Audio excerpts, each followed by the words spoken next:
मुख में जब सावन का एक कतरा गिर जाता है, सीप के मुख में जब सावन का एक कतरा गिर जाता है, प्रेम का देखो खेल निराला वो मोती बन जाता है।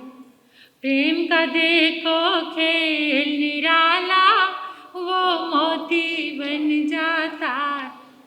ऐसी प्रीत लगा भगवन से तू हीरा बन जाएगा।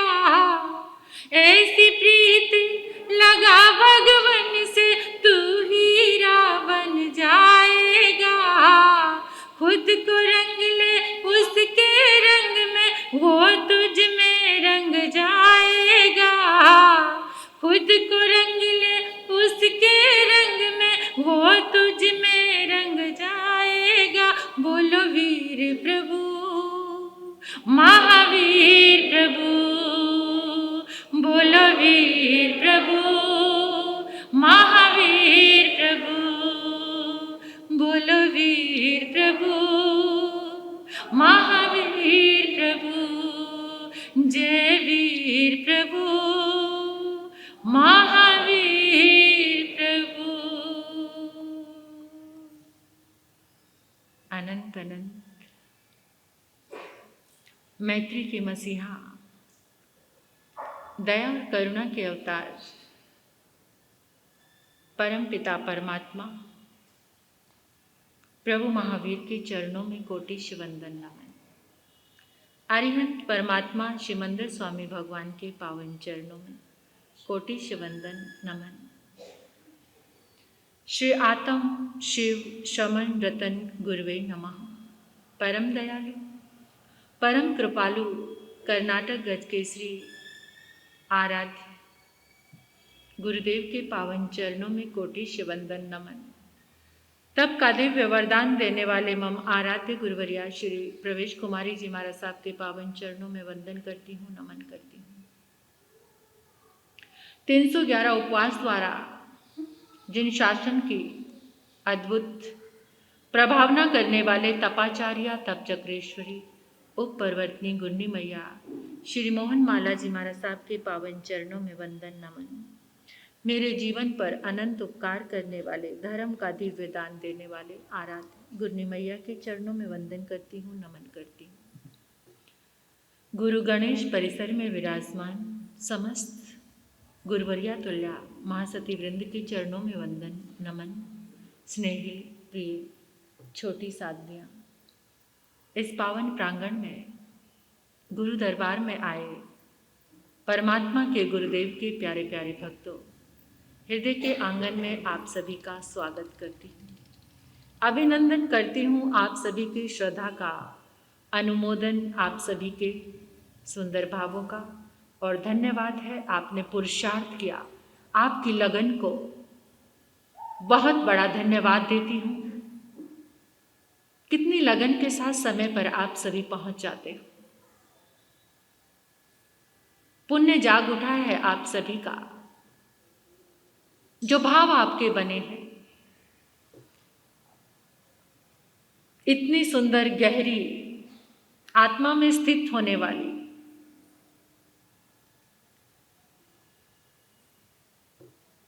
सुंदर वाणी छोटी साध्वी गौतमी जी से आप सुन रहे थे।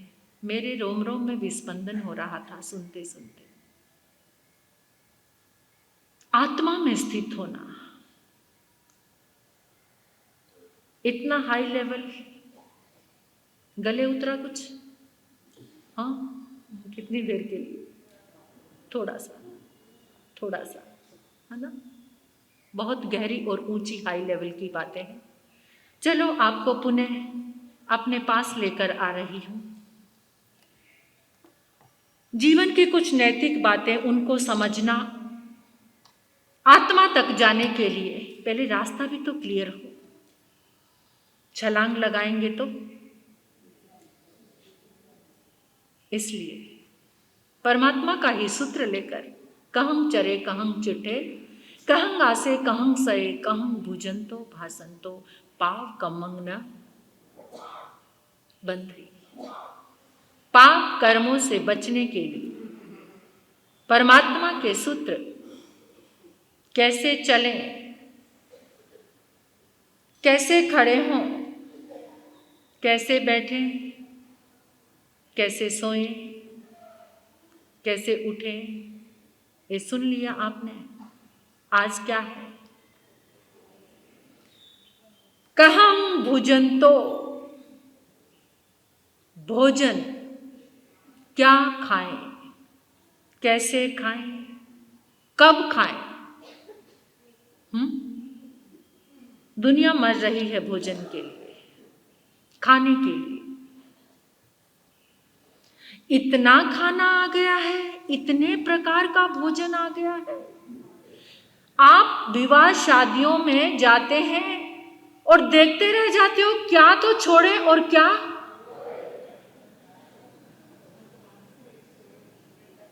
अद्भुत। इंसान के दिमाग ने इतना कुछ तैयार कर दिया, इंसान की इच्छाओं ने। आज के युग के दो शब्द हैं जिसे आप निरंतर प्रयोग कर रहे हैं, डाउनलोड एंड डिलीट। क्या?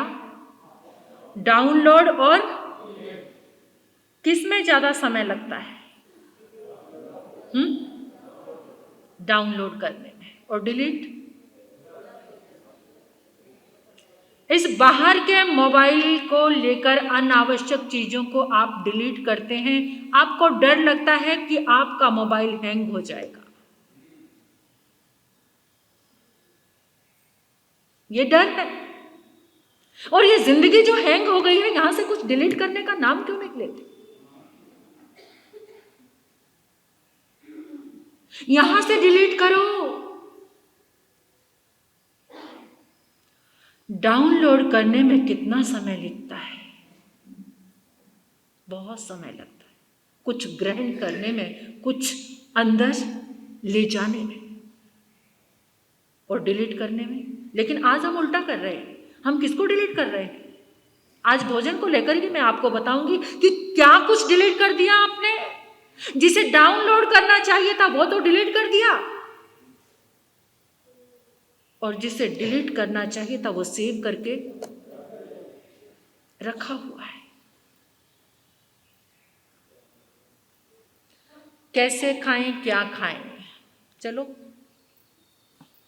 हम एक पल भी भोजन के बिना नहीं रहते जब तक हमारे साथ तेजस और कार्बन शरीर लगा हुआ है। 5 शरीर हैं। मृत्यु होने के बाद भी आत्मा के साथ तेजस और कार्बन शरीर रहता है। और इस शरीर के द्वारा हम जिस भी गति में प्रस्थान करते हैं, जहां पहुंचते हैं, वहां सबसे पहले क्या करते हैं? आगम की भाषा में देखा जाए तो 3 तरह का आहार है। सबसे पहला है ओज आहार, दूसरा है कमल आहार और तीसरा है रोम आहार। तो आज वेरी वेरी इंपॉर्टेंट, जो इस जीवन के साथ ही खत्म होता है, वो कौन सा आहार है? कमल आहार तो आपने सुबह खाया और शाम को विसर्जित, या शाम को विसर्जित नहीं किया तो नेक्स्ट सुबह में आपने उसको विसर्जित करना ही करना है, मल बना करके। लेकिन जो ओज आहार है, कौन सा है ओज आहार? ओज आहार के बारे में जानते हैं आप? जीव सबसे पहले आकर, जब जीव मां के गर्भ में आता है तो सबसे पहले वो ओज आहार क्या है? जिस समय माता पिता ने रिलेशन बनाया, संभोग के समय में जो रज और वीर्य माता और पिता का, वो जीव आकर सबसे पहले उस आहार को ग्रहण करता है। वो आहार कैसी अवस्था का है? अगर माता पिता ने क्रोध में आकर रिलेशन बनाया है और उस समय कोई जीव गर्भ में रुक जाता है तो जिंदगी भर उसका क्रोध निकालना, वो क्रोध खत्म। क्योंकि सबसे पहले आकर भारत की पद्धति, संस्कारों की व्यवस्था, इस रिलेशन का नाम देने के लिए समाज ने एक व्यवस्था बनाई, विवाह पद्धति, और वहां पर संस्कारों की चर्चा, संस्कारों की गरिमा। लेकिन आज दुनिया में एक बहुत बड़ा रोग है, लिव इन रिलेशनशिप। कोई शादी नहीं, विवाह नहीं और भोग। सबसे बड़ी इस दुनिया में कलयुग फैलाने वाले वही लोग हैं जहां कोई मर्यादा नहीं, इतनी स्वच्छंदता।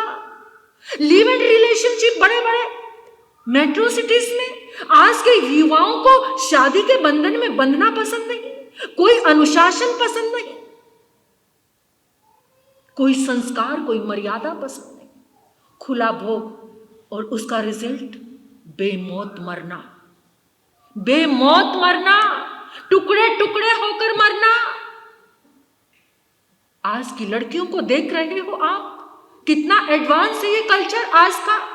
और दुनिया में जो तरंगे आए दिन, कितने गंदे गंदे गलत काम हो रहे हैं। ये लिव इन रिलेशनशिप कहां से आ गई, कहां से आई? तुम आंखें बंद करके जिसको मनोरंजन समझ रहे हो वो मीडिया परोस रहा है।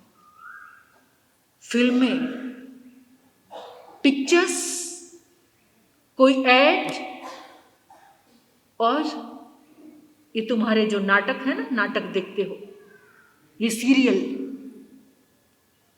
जो देख रहे हैं वैसे ही ओज आहार की गरिमा खत्म हो गई, समाप्त हो गई। आप तो जागे हुए लोग हो, गुरु के भक्त हो, इस नगरी में धर्म के संस्कार बचे हुए हैं। आप सबको देखकर ऐसा लगता है, ऐसा लगता है अब अंदर में कुछ गलत कर रहे होगे तो अपने आप को और अपने परिवार को पतित कर रहे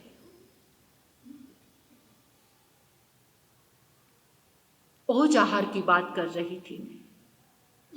जागरूक मेरी बेटियां, बहुएं, जिनकी प्लानिंग है कि आगे उनका बेबी हो तो ओज आहार को संभाल लेना, एक जीव को कल्याण में मार्ग दे देना। ओज आहार कैसा हो?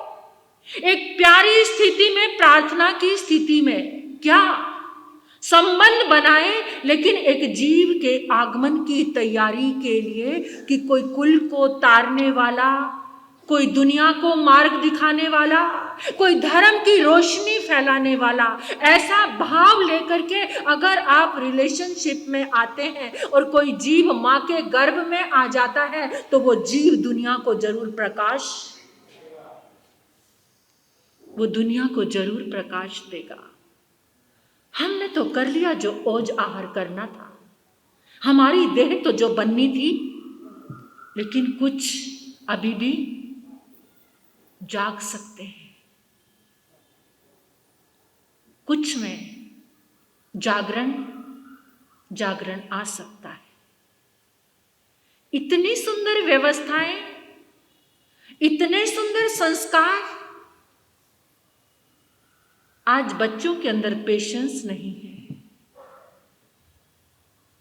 क्योंकि जिस विधि से माता पिता उसको संसार में लेकर आए हैं, उनके पास पेशेंस, किसी बच्चे के अंदर बचपन से ही इतनी वासना, तो वहां ओज आहार काम कर रहा है। मैंने कुछ बच्चों को देखा है, अभी भी आज के युग के बच्चों को,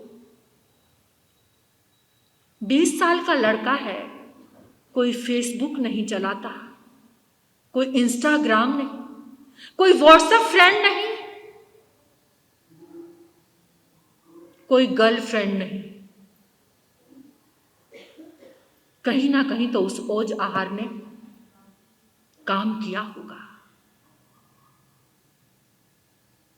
ऐसा ओज आहार आपके भीतर भी, जो बेटियां विवाह होकर जाएंगी, अगर कोई आई है, सुन रही है, तो ऐसे ओज आहार को संतुलित व्यवस्थित कर सकते हैं।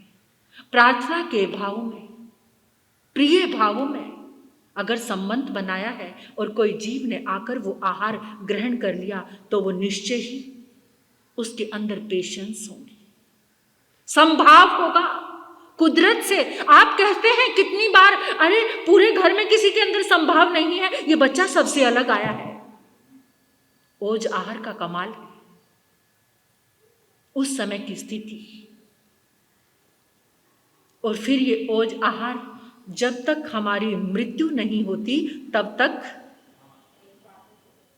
हमारे साथ रहता है। ओज आहार के लिए जो जागरूक हो जाते हैं, निश्चय ही एक जीव का कल्याण करते हैं। तो ये किस पे डिपेंड है? किस पे डिपेंड है? माता पिता के ऊपर। आज की माताएं सुन लेना जरा, छोटा बच्चा आपका खाना नहीं खाता, मोबाइल हाथ में पकड़ा देते। आपको कहीं मार्केट जाना होता है, बच्चे को मोबाइल देकर चले जाते। वो कोमल मानस। और आपको पता है, जब बच्चा इंटरनेट खोलता है तो कैसे कैसे वीडियो सामने आते हैं। तन पे किसी के कपड़े नाम की चीज, और यहां पर वो बच्चे के संस्कार पक्के होते चले जाते हैं। क्या देख रहा? जिस वासना का बड़े होकर पता चलता था, आज छोटे छोटे बच्चे वहां आकर्षित हैं। कैसे जागरण होगा? कैसे जागेंगे? छोटी छोटी नन्ही नन्ही बच्चियों को का रेप कर रहे हैं लोग। मासूम, जिसकी हिफाजत पूरी दुनिया करती थी, आज उसकी हिफाजत करने वाला कोई नहीं है। जितना तुम जीवन में मनोरंजन कर रहे हो, उतना ही खतरनाक हो रहा। जितना मनोरंजन के लिए इंटरनेट का उपयोग कर रहे हो, उतना ही खतरनाक दोषी कौन है? रेप करने वाला ये समाज, या फिर फिल्में बनाने वाले? कौन दोषी है? कौन है दोषी? देखने वाला खुद देख रहा है बच्चों को। पूरी दुनिया मिलकर एक बार बहिष्कार कर देना किसी पिक्चर का जिसमें आधे ओछे ऐसे देखने लायक कपड़े नहीं है, तो उनकी मजाल नहीं होगी कि वो पिक्चर कोई दोबारा से बना ले। लेकिन बच्चे बच्चियां क्या समझ रहे हैं? बहुत बहुत सोचने वाली बात है। तो मैं तो सिर्फ आपको इतना सा कह रही हूं कि अपना ओज आहार, उसको आप सुधार सकते। अंदर 80% संस्कार अगर गर्भ से मिल गए हैं, तो फिर कोई भी उस बच्चे का बाल बांका नहीं कर सकता। उसके संस्कारों को कोई निकाल नहीं सकता। दूसरा आहार है कौन सा? कंवल, यानी जो आप अब वहां पर आ जाइए। आपके घर में अन्न कैसा आ रहा है? दुआओं से आ रहा है या दर्द से आ रहा है? आपके घर में जो भोजन आ रहा है वो दुआओं से आ रहा है या दर्द से आ रहा है? दुआओं से कैसे आता है? दुआओं से कैसे आता है? भोजन किससे आएगा आपके घर में? जो आप कमाई कर रहे हो। और कमाई कौन सी है? कौन सी कमाई है? 2 नंबर या 1 नंबर? आपके घर में 2 नंबर की कमाई, आपके यहाँ जो भोजन बना वो कितने नंबर का हो गया? और उस भोजन को हम भी लेकर आ रहे हैं। आपको महाराज जी 1 नंबर के चाहिए या 2 नंबर के? बोलो। 1 नंबर के? आप तो खुद 2 नंबरी, और आपका अन्न हम खाएं तो 1 नंबरी कैसे रहें? 2 नंबर वालों का अन्न खाकर 1 नंबर बहुत मुश्किल है, लेकिन कोई बात नहीं, साधना है। 2 नंबर को 1 नंबर का बनाने की साधना आपके समक्ष आएगी। पहले ये पूछना चाहती हूं कि आपके घर में जो भोजन आ रहा है, बन रहा है, आपके घर में जो धन आ रहा है, धन से अन्न, अन्न से मन, धन से अन्न और अन्न से जैसा खाए अन्न वैसा हो जाए। मानते हो ना इस बात को? आप 2 नंबर का काम कर रहे हैं। 2 नंबर का काम कैसी? आपने अपनी घटिया चीज अच्छी बनाकर बेच दी, एक्सपायरी डेट वाली चीज। आजकल तो दुनिया में बहुत बुरा हाल मचा हुआ है, एक्सपायरी डेट को भी चेंज करके कितना गिर गया है इंसान, कितना गिर चुका है।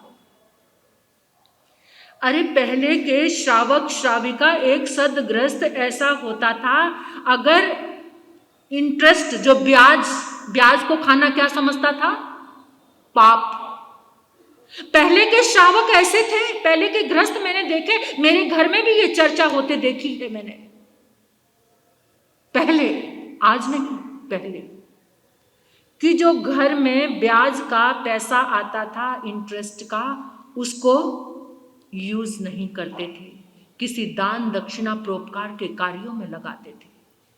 और आज, और वो लिमिट में होता था, सब मर्यादा में ब्याज। और आज क्या है? कितने लोगों का जीवन तो ब्याज पे ही।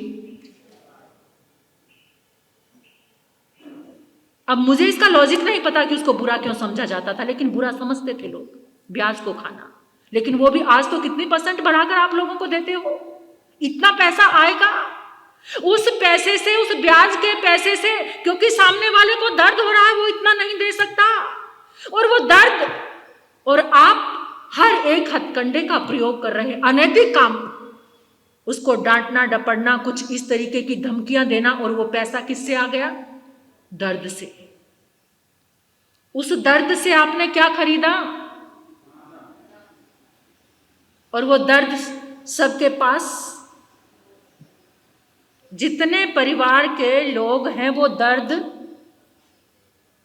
आपने एक चीज किसी को दी, इतनी खरी अच्छी, घर में ले जाकर उसने 10 तरह की दुआएं दी। सौदा है तो उसी की दुकान का है, सच्चा, अच्छा, खरा। उस पैसे के साथ क्या जुड़ गया? दुआएं। उन दुआओं से मिले उस धन से आपके घर में जो अन्न आया, घर के सब लोग कैसे रहेंगे? आगे चलेंगे फिर इस चर्चा को लेकर। अभी गुन्नी मैया की मुखारविंद से आप श्रवण करेंगे उनकी तपोमयी अमृतमयी वाणी। इसी के साथ ओम शांति।